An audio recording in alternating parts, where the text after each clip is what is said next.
Hello friends, Princy classes में आप सबका स्वागत है। मैं हूं प्रशांत। हम लोग रुक्मणी प्रकाशन का टेस्ट सीरीज कर रहे हैं वॉल्यूम 2, जिसमें आज हम लोग सेट नंबर 13 करेंगे। सेट नंबर 12 हम लोग कर चुके हैं, लेकिन सेट नंबर 12 अपलोड नहीं हुआ है। नेट कनेक्शन के प्रॉब्लम की वजह से नेट स्लो है काफ़ी यहाँ पर, और वीडियो लंबी होने के कारण अपलोड करने में दिक्कत आ रही है। तो जैसे ही मतलब नेट कनेक्शन ठीक होता है तो हम लोग कर लेंगे।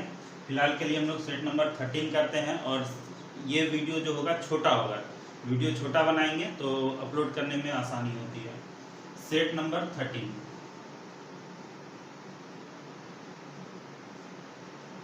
क्वेश्चन नंबर फर्स्ट देखिए, क्वेश्चन नंबर फर्स्ट में कहा जा रहा है कि समीकरण इतना के जोड़े का हल क्या होगा। जोड़े का हल मतलब x और y का मान पूछा जा रहा है।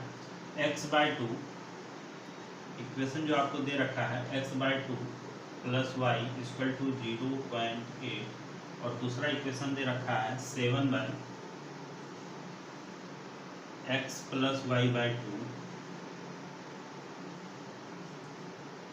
Equal to 10।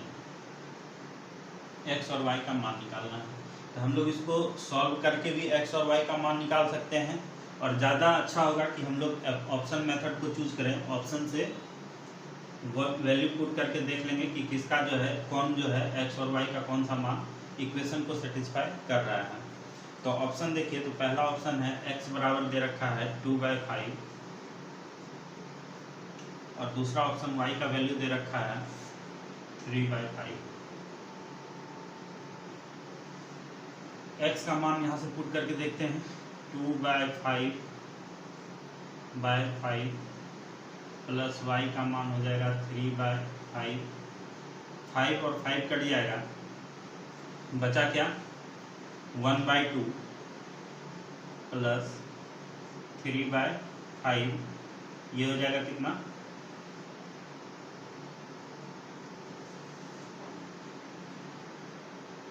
2/5 है, तो सॉरी x का मान 2/5, अब बाय 2 हो जाएगा ना, बाय 2 और 2 यहाँ से कट जाएगा, और इसके साथ में प्लस y का वैल्यू है 3/5। तो यहाँ से क्या बचेगा 1/5 प्लस 3/5, और ये हो जाएगा 4/5। इसको काटेंगे 0.8, यानी ये जो है वैल्यू इक्वेशन को सेटिस्फाई कर रहा है x का मान। अब y का मान पुट करके देख लेते हैं, तो 7/x का वैल्यू जो है 2/5 प्लस y का वैल्यू है 3/5/2 इक्वल टू 10। अगर आ जाता है, इसका वैल्यू अगर 10 आता है तो इस इक्वेशन को भी सेटिस्फाई कर रहा है कौन सा दिया गया वैल्यू। ठीक है, अगर इक्वेशन सेटिस्फाई हो गया तो यही हमारा आंसर हो जाएगा, नहीं तो नेक्स्ट ऑप्शन हम लोग चेक करेंगे। 7 ये कितना हो जाएगा 10, ये हो जाएगा 4, और ये हो जाएगा 3/5 है, 3/5/2, तो ये हो जाएगा क्या 5 नीचे आ जाएगा, तो 3/10 हो जाएगा यहाँ पे 3/10। ठीक, 10 7/10 इसमें आ गया है। एलसीएम 5 दूनी 10, 4 हो जाएगा, प्लस 3 हो जाएगा, तो ये हो गया 7/10। 7 और 7 कट जाएगा, वैल्यू का आएगा 10। ये भी इक्वेशन को सेटिस्फाई कर रहा है, यानी हमारा जो ऑप्शन है पहला ऑप्शन ही करेक्ट है।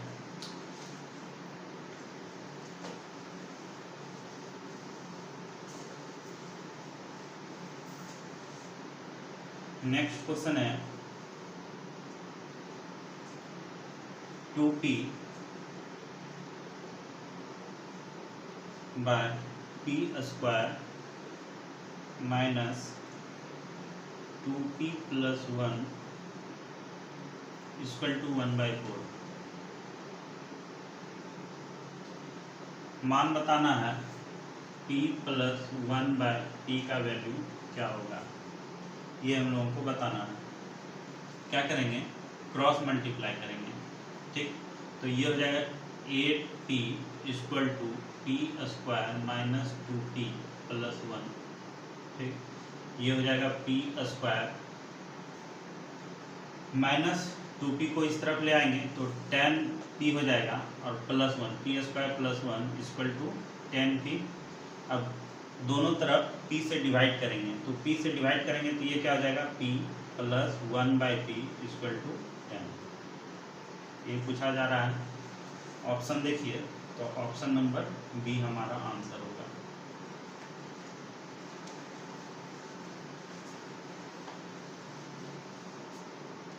नेक्स्ट क्वेश्चन देखते हैं।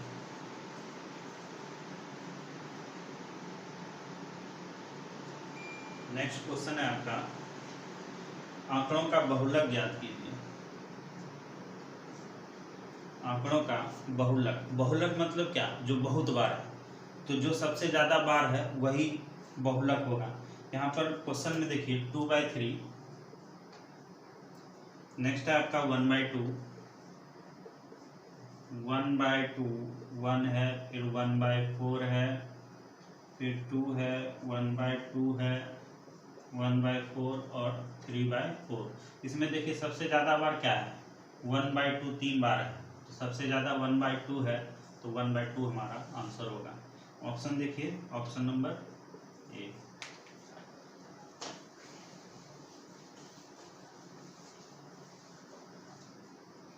नेक्स्ट क्वेश्चन है आपका क्वेश्चन नंबर 4। कॉट थीटा का वैल्यू दे रखा है 8/15। कॉट थीटा का वैल्यू दे रखा है 8/15, तो root under 1 minus cos theta by 1 plus cos theta का वैल्यू बताना है। अच्छा, ट्रिपलेट सेट 1 जब हम लोग कर रहे थे, सॉरी वॉल्यूम 1 जब हम लोग कर रहे थे, तो ये ट्रिपलेट के बारे में मैंने कई बार बताया था कि अगर ट्रिपलेट 8 और 15 है तो तीसरा 17 ही होगा। बाद बाकी आप लोग करके भी निकाल सकते हैं पाइथागोरस थ्योरम से।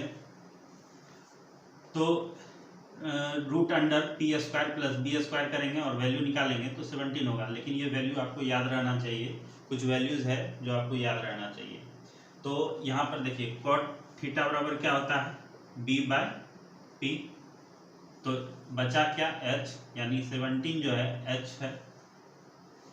ये वैल्यू हम लोग यहाँ पे पुट करेंगे तो root under 1 minus cos theta बराबर क्या होता है, कॉस थीटा बराबर b/h। b यहाँ पे क्या है, 8 है, तो 8 डिवाइडेड बाय h क्या है, 17 है, बाय 1 प्लस 8/17। इसको सॉल्व करेंगे, हमारा आंसर आ जाएगा।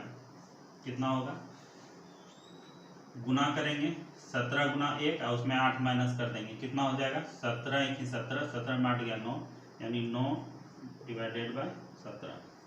इसका क्या होगा, ये 17 गुना होगा 17, 17 में 8 जोड़ेंगे तो कितना होगा 25, 25/17। 17 और 17 यहाँ से कट गया, बचा क्या, रूट अंडर 9/25 और इसका वैल्यू हो जाएगा 3/5 और ये हमारा आंसर होगा। ऑप्शन देखिए 3/5 ऑप्शन नंबर सी में है।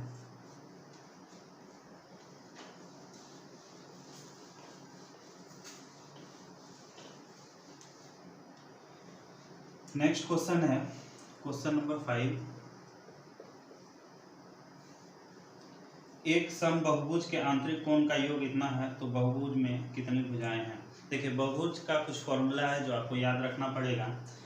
इसमें जो है आंतरिक कोण के बारे में पूछा जा रहा है, तो बहुभुज का आंतरिक कोण बराबर जो फॉर्मूला होता है 2n-4 × 90 डिग्री। ये होता है किसी बहुभुज के आंतरिक कोणों का योग और ये दे रखा है 1440 डिग्री, ठीक। और यहाँ पे n क्या है, तो बहुभुज में भुजाओं की संख्या को n बोला गया है और भुजाओं की संख्या ही पूछा जा रहा है कि कितनी भुजाएं हैं, यानी n का वैल्यू आप लोगों को निकालना है। तो यहाँ से कट जाएगा 90 से 16 बार में 2n-4 इक्वल टू आ गया कितना 16, 2n बराबर ये कितना हो जाएगा 20 और n का वैल्यू हो जाएगा 10। ऑप्शन देखिए तो ऑप्शन नंबर ए।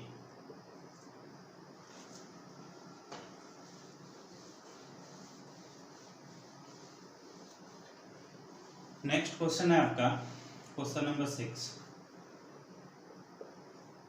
क्वेश्चन नंबर 6 में कहा जा रहा है एक कोण अपने संपूरक कोण का 1/3 है तो कोण का माप क्या होगा। संपूरक कोण मतलब क्या हुआ कि अगर मान लेते हैं एक कोण x है, ठीक, और दूसरा कोण y है। अब इन दोनों का योग अगर 180 डिग्री आ रहा है तो हम बोलेंगे क्या कि x जो है, x और y एक दूसरे का संपूरक कोण है। तो क्वेश्चन में यही कहा जा रहा है कि एक कोण अपने संपूरक कोण का 1/3 है। मान लेते हैं एक कोण कौन सा है, x है, तो x जो है एक कोण ऐसा है जो अपने संपूरक कोण का 1/3 है, मतलब जो दूसरा कोण है, यानी मान लेते हैं कि एक कोण x है तो दूसरा जो कोण है वो क्या है, अपने संपूरक कोण का 1/3 है, अपने संपूरक कोण का 1/3 है। तो अपना संपूरक, इसका संपूरक का 1/3 यानी x का 1/3, इसको हम लोग बोल सकते हैं। एक कोण x है और दूसरा कोण जो है वो अपने संपूरक यानी x का 1/3 है। तो और जब ये दो कोण है और ये संपूरक है, इसका मतलब इन दोनों का योग जो होगा वो कितना होगा, 180 डिग्री होगा। यानी x प्लस x/3 इसका जो वैल्यू कितना होगा 180 डिग्री, और x का वैल्यू हम लोगों को निकालना है। तो x कैसे निकालेंगे, तो ये हो जाएगा 3x plus x/3 equal to 180 degree. ये 3 इससे जाके क्रॉस मल्टीप्लाई हो जाएगा, तो ये कितना हो जाएगा क्रॉस मल्टीप्लाई होकर के 18 तिया 54 540, यानी 4x, ये 3x plus 4x 3x plus x कितना हो जाएगा 4x प्लस इक्वल टू 540। 4 से इसको काटेंगे, कितना बार में कटेगा, 1 4 तिया 12 4 पंचे 20, यानी x का मान जो आया कितना आया 135। पूछ क्या रहा है क्वेश्चन में, क्वेश्चन में पूछा जा रहा है कोण का माप क्या है, तो 135 डिग्री, ऑप्शन नंबर सी।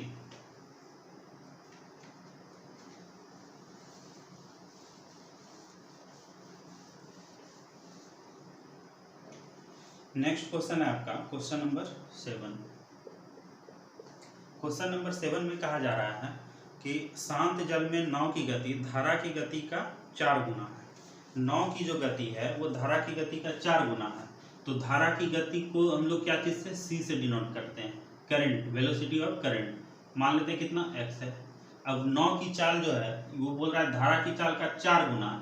नाव की चाल यानी बोट की वेलोसिटी ऑफ बोट, नाव की चाल, शांत जल में नाव की चाल जो है हम लोग क्या b से डिनोट करते हैं, तो ये 4 गुना, तो 4x, ठीक है। यदि एक व्यक्ति धारा के प्रतिकूल 10 घंटे में 60 किलोमीटर की दूरी तय करता है तो शांत जल में नाव की गति क्या है, यानी b की वैल्यू आप लोगों को निकालना है। और प्रतिकूल दिशा में यानी u का वैल्यू, अप स्ट्रीम वेलोसिटी का वैल्यू दे रखा है कितना, अप स्ट्रीम वेलोसिटी 10 घंटे में 60 किलोमीटर, तो 1 घंटे में कितना 6 किलोमीटर पर आवर, ये हो गया प्रतिकूल दिशा में नाव की चाल। तो हम लोगों को b का वैल्यू निकालना है। देखिए बोट एंड स्ट्रीम का वीडियोस, कंप्लीट वीडियोस मैंने प्लेलिस्ट में भी डाल रखा है, उसका सारा वीडियोस बना के रखा है, आप नहीं देखें तो जरूर देखिए, क्योंकि उसमें मैंने 5 फार्मूला बताया है, बोट एंड स्ट्रीम का 5 फार्मूला बताया है, और बोट एंड स्ट्रीम का कोई भी क्वेश्चन उसी 5 फार्मूले पे बन जाएगा। क्या क्या फार्मूला मैंने लिखाया है एक बार रिपीट में कर देता हूँ। b बराबर बोट, वेलोसिटी ऑफ बोट, दूसरा इसको वेलोसिटी ऑफ बोट बोलते हैं, दूसरा क्या था करंट की चाल यानी वेलोसिटी ऑफ करंट, तीसरा मैंने लिखाया था क्या डाउन स्ट्रीम वेलोसिटी यानी धारा की दिशा में नाव की चाल, धारा के दिशा में यानी धारा के अनुकूल दिशा में नाव की चाल, ये मैंने लिखाया था। चौथा क्या था up stream velocity, up stream velocity यानी धारा के प्रतिकूल दिशा में नाव की चाल, जो यहाँ पे दे रखा है। और पांचवा था एवरेज वेलोसिटी, एवरेज वेलोसिटी औसत चाल, नाव के केस में नाव नाव के चाल में जो है बोट एंड स्टीम में जो एवरेज वेलोसिटी निकाला जाता है वो इस फॉर्मूले से निकाला जाता है। फॉर्मूला क्या था? b प्लस सी इंटू बी माइनस सी बाय बी। ये फॉर्मूला है आपका एवरेज निकालने के लिए, ठीक है। अब स्ट्रीम वेलोसिटी मतलब नाव की चाल प्रतिकूल दिशा में, धारा के विपरीत दिशा में, तो धारा के विपरीत दिशा में नाव की चाल क्या होगा? b माइनस सी। धारा की दिशा में नाव की चाल, धारा की दिशा में नाव की चाल, यानी नाव की भी चाल और प्लस करंट की भी चाल, ये हो जाएगा धारा की दिशा में नाव की चाल। करंट की चाल, जो करंट वेलोसिटी ऑफ करंट है वो क्या है? d minus u by 2। नाव की चाल, शांत जल में नाव की चाल d प्लस यू बाय 2। ये 5 फॉर्मूला है जिसपे पूरा बोट एंड स्टीम टिका हुआ है, ठीक है।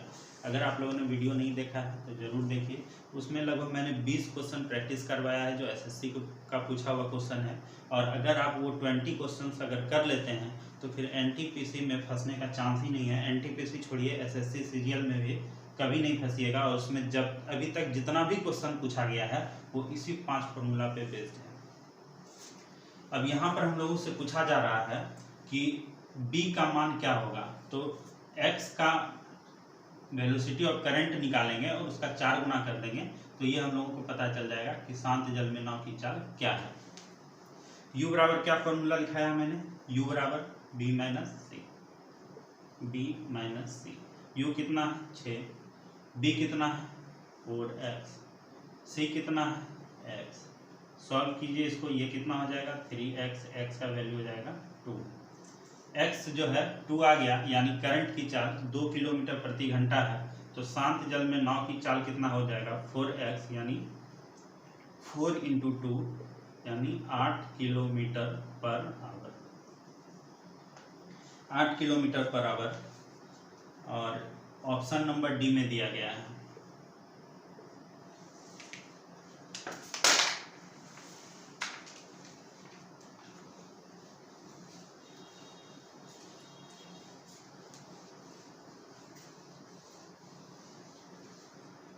नेक्स्ट क्वेश्चन है क्वेश्चन नंबर 8। देखिए क्वेश्चन नंबर 8 में क्या कहा जा रहा है कि एक निश्चित धनराशि पर समान ब्याज दर से 6 वर्ष और 9 वर्ष में अर्जित साधारण ब्याज का अनुपात क्या होगा? Rate of interest.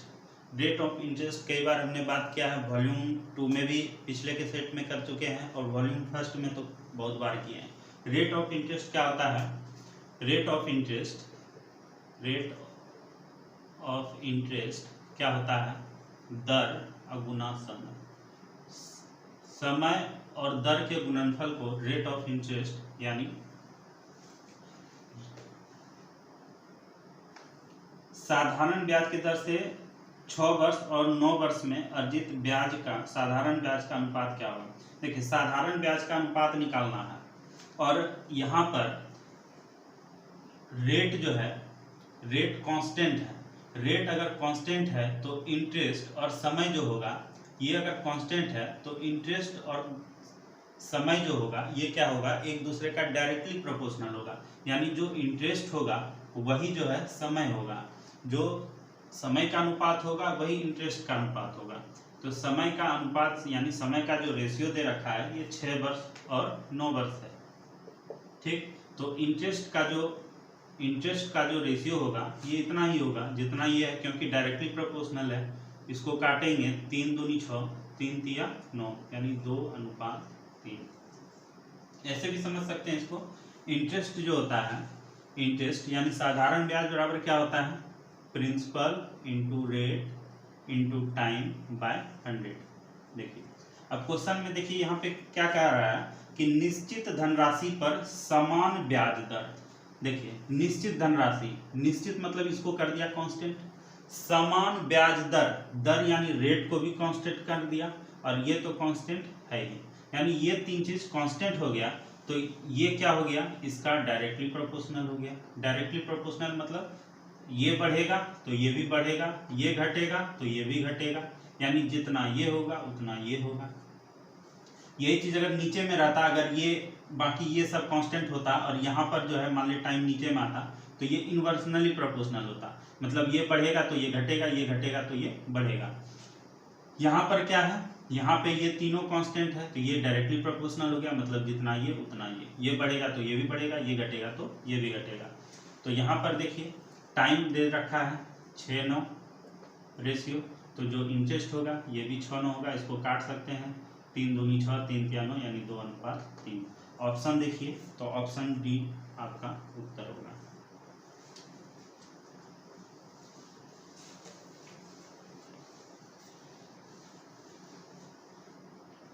Next question है आपका क्वेश्चन नंबर 9। क्वेश्चन नंबर 9 में कहा जा रहा है रमन के पास कुछ धनराशि है जिसे वह 2 भिन्न बैंकों में निवेश करता है। पहले बैंक में प्रतिवर्ष 10% के दर से ब्याज संयोजित होता है और दूसरे बैंक में प्रतिवर्ष 15% के दर से ब्याज संयोजित होता है। एक में 10%, पहले बैंक में 10% ब्याज है, दूसरे में 15% है। कहीं साधारण ब्याज का चर्चा नहीं है। अगर साधारण ब्याज रहेगा तो क्वेश्चन में लिखा रहेगा कि साधारण ब्याज की दर से, साधारण ब्याज नहीं लिखा है, मतलब ये चक्रवृद्धि ब्याज इसमें लगेगा। टाइम दे रखा है 2 साल का, टाइम जो है दे रखा है कितना, 2 वर्ष।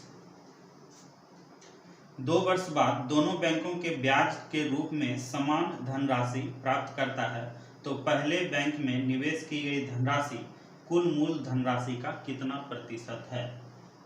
देखिए 10% है, 15% है, 2 वर्ष बाद ये कितना हो जाएगा, जो इंटरेस्ट मिलेगा 2 वर्ष बाद ये कितना हो जाएगा। तो जब भी CI निकालते हैं हम लोग, CI का जब दर निकालते हैं तो क्या करते हैं, पहले 1 साल का कितना है 10% का दर है, तो 2 साल का कितना होगा, तो उसमें हम लोग सक्सेसिव लगाते हैं। सक्सेसिव लगाने के लिए मैंने बताया है पिछले सेट में 10 10, और ये क्या हो जाएगा, ये दोनों प्लस में है तो ये भी प्लस में होगा, 10 × 10/100, ये और ये कट जाएगा, ये हो जाएगा 10 10 20 और जोड़ यहाँ पे 1, यानी 21%, ये जो होगा 21% होगा। उसी तरह से 15% पे है तो क्या होगा, 2 साल का है तो 2 बार होगा, 15 + 15 × 15 × 15/100, ये हो जाएगा 30 और प्लस ये 225, 15 × 15 कितना होता है 225, और डिवाइड करेंगे इसको 100 से, यहाँ पे पॉइंट आ जाएगा 2.25, यानी हो जाएगा 32.25। ठीक, तो ये जो होगा इसका इंटरेस्ट 32.25।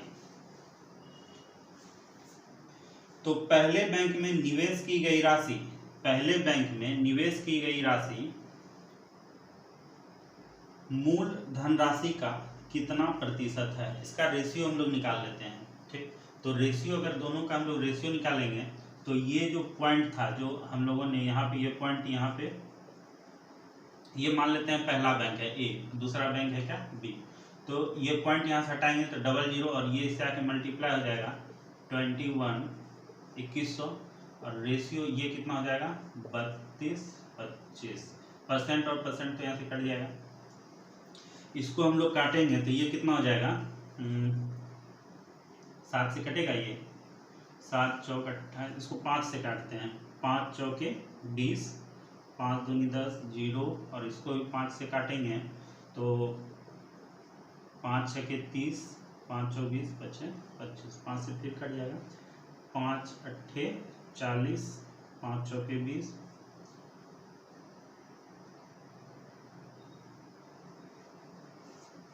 3 से कटेगा, 9 2 11 12, 3 से कट जाएगा, कितना बार में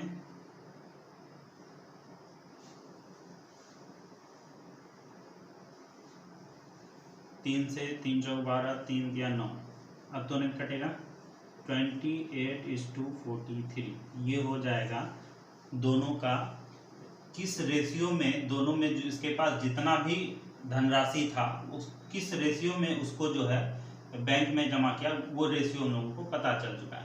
तब पूछा जा रहा है नहीं, बैंक ए में, पहले बैंक में जो धनराशि जमा किया है वो मूल धनराशि का कितना प्रतिशत है।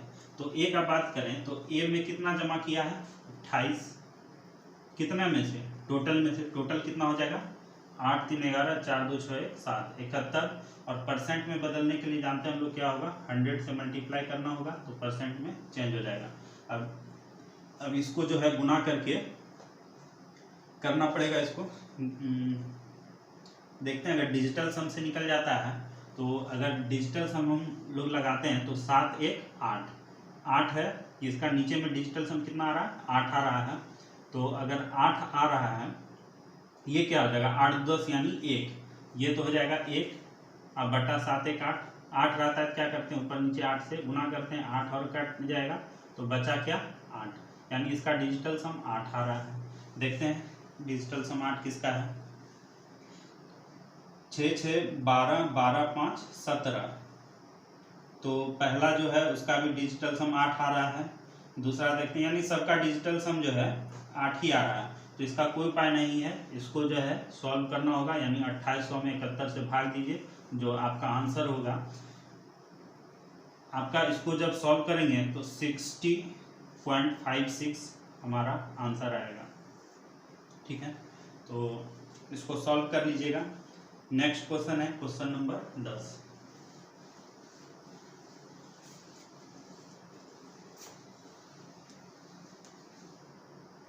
क्वेश्चन नंबर 10 में कहा जा रहा है एक डेटा का माध्य x बार है, यदि डेटा के प्रत्येक पद को पहले k से गुना किया जाता है। कुछ डेटा है उसका जो माध्य दिया हुआ है वो x बार है। अब क्या कहा जाता है, जैसे कि कुछ डेटा मतलब मान लेते हैं कुछ भी है, जैसे मान लेते हैं a है, b है, c है, d है, e है, तो इस तरह का कुछ डेटा है जिसका माध्य दे रखा है x बार। माध्य x बार का मतलब क्या हुआ कि इन सब को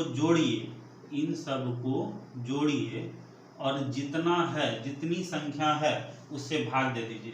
तो कितना है 1 2 3 4 5, यानी 5 से भाग दे दिए तो क्या निकल गया, इसका माध्य निकल गया, और माध्य कितना है तो x बार है। इस तरफ लिखते हैं x बार, इसका माध्य कितना है x बार। अब क्वेश्चन में आगे कहा जा रहा है कि यदि डेटा के प्रत्येक पद को पहले k से गुना किया जाता है, प्रत्येक पद मानी इसके साथ भी k गुना कर दिए, इसके साथ भी k गुना कर दिए, सबके साथ k गुना कर दिए। ठीक, तो सबके साथ जब k गुना करेंगे तो इसके साथ भी k गुना करना पड़ेगा, माध्य के साथ भी k गुना करना पड़ेगा। अब आगे में कहा जाता है फिर प्रत्येक में a जोड़ दिया जाता है। सब में कहते हैं कि a हम जोड़ देंगे, इसमें भी a जोड़ दिए, इसके साथ भी a जोड़ेंगे, इसके साथ भी a जोड़ेंगे, इसके साथ भी a जोड़ेंगे, इसके साथ भी a जोड़ेंगे, तो क्या होगा कि हमें इसके साथ भी a जोड़ना पड़ेगा, तब ये इसका माध्य होगा। तो हमारा जो माध्य है वो x bar k plus a हो गया। तो प्राप्त नए डेटा का माध्य क्या होगा, तो नया माध्य क्या निकला x bar k plus a। Option देखिए तो ऑप्शन नंबर सी में दे रखा है, ऑप्शन नंबर सी हमारा आंसर होगा। तो इस वीडियो में क्वेश्चन नंबर 10 तक ही रखते हैं, इसके आगे के वीडियो में इसका आगे का क्वेश्चन हम लोग सॉल्व करेंगे। ऐसा इसलिए सिर्फ वीडियो अधिक लंबी ना हो जाए, क्योंकि वीडियो लंबी हो जाती है तो फिर इसको अपलोड करने में दिक्कत हो जाता है। यहाँ पे जियो का कनेक्शन कैसा है सभी लोग जानते हैं, भागलपुर में अभी वीडियो शूट हो रहा है और भागलपुर में जियो का अभी कुछ खास नहीं है परफॉर्मेंस। तो मिलते हैं हम लोग नेक्स्ट वीडियो में इसके आगे के क्वेश्चन के साथ। धन्यवाद।